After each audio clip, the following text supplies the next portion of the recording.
Grandmaster Hans-Mok Neumann merupakan pertama kali teman-teman dan juga di awal-awal seorang Grandmaster yang juga dicurigai oleh Vladimir Kramnik selain Magnus Carlsen. Dan pada Title Tuesday 2024 mereka bertemu teman-teman. Dan bagaimana permainannya berlangsung, mari kita simak. Vladimir Kramnik putih memulangkah dengan pion ke C4 memulai pembukaan Inggris, kuda ke F6, kuda ke C3, E5, kuda ke F3, kuda ke C6, sehingga di papan variasi 4 kuda terbentuk. Pion ke G3 mempersiapkan fianchetto, lalu D5 menyerang sentral. Pertukaran pion terjadi, kuda menerima, gajah ke G2 saat ini mempersiapkan rokade. Kuda ke F6 langsung mundur, rokade, dan H6 tentunya menjaga peta penting G5. D3 dilanjutkan, lalu gajah ke D6 saat ini mempersiapkan juga rokade dari Hans-Mok Neumann. Bagaimana melanjutkan A3 menjaga peta penting B4 atau bahkan juga mendukung pion ke B4. Sebelumnya teman-teman, sebuah pilihan mengapa tidak dicoba dengan menyerang sentral yaitu dengan D4. Ini juga sebuah opsi, maka pertukaran akan terjadi ke depan. Misalkan juga penyerahan, masalahnya tidak ada discover yang bisa dilakukan oleh hitam untuk juga teman-teman mendapatkan menteri, dan ini pun masih cukup sebanding.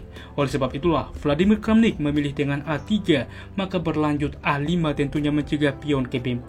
B3 saat ini mempersiapkan juga fianchetto, lalu rokade dari hitam. Gajah ke B2 berlanjut, lalu benteng ke E8. Permainan di masa lalu pernah dimainkan benteng A ke C1.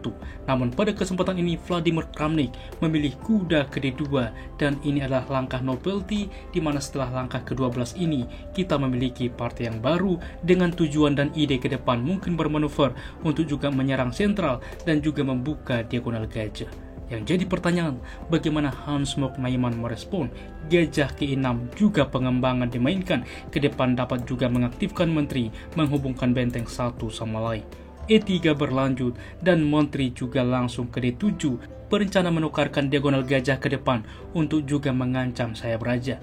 Kuda ke E4 ke sentral, maka gajah ke E7, kuda memukul kuda skak, pertukaran gajah tentu menerima, dan menteri ke C2 saat ini juga semua sudah berkembang, benteng juga sudah terhubung satu sama lain.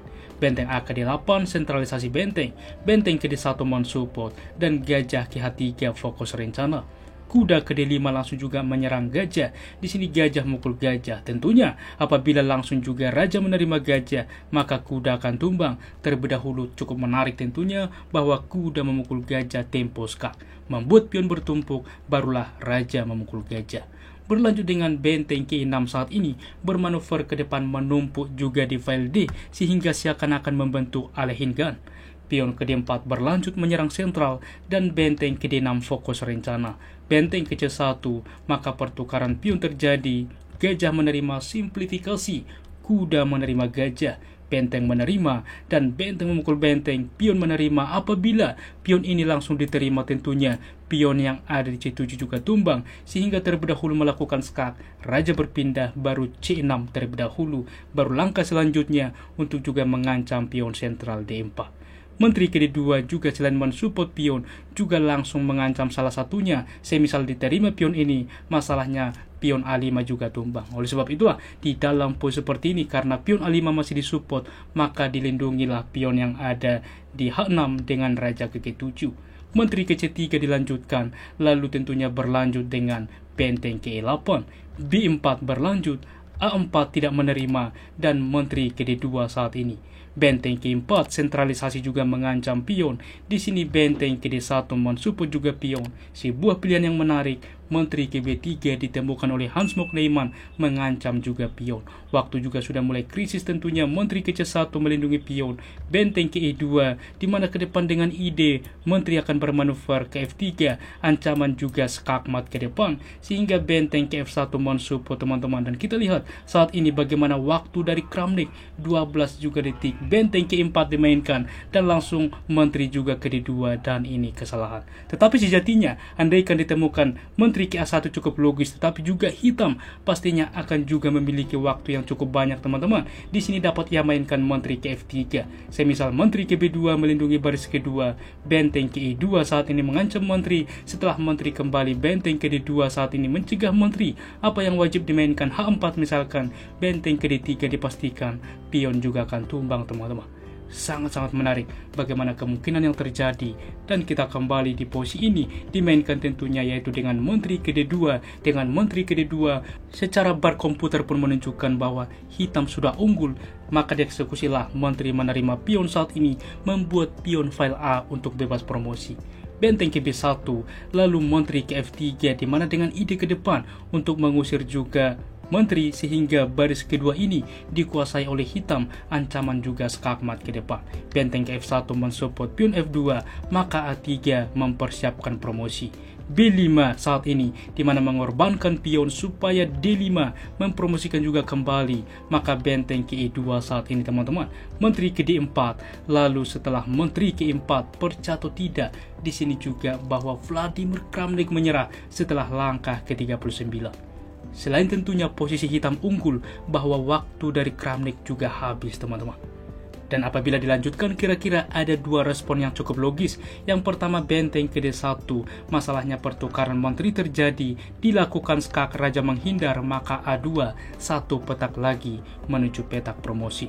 Dan juga yang kedua yang cukup logis, selain benteng ke D1 yaitu menteri ke D1 misalkan, supaya juga tetap untuk mendorong pion promosi, maka A2 teman-teman.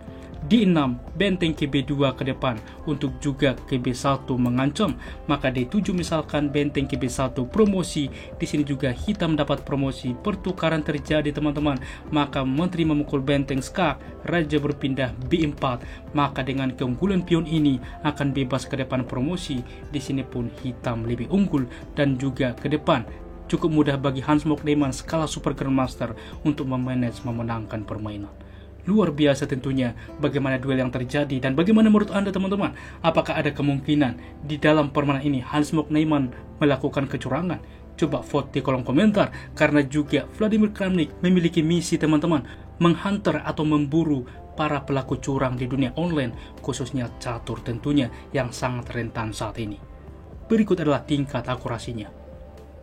Ulasan permainan dari komputer menunjukkan bahwa tingkat akurasi dari Grandmaster Vladimir Kramnik 86,5% dan Hans Mok Neyman 92,6%.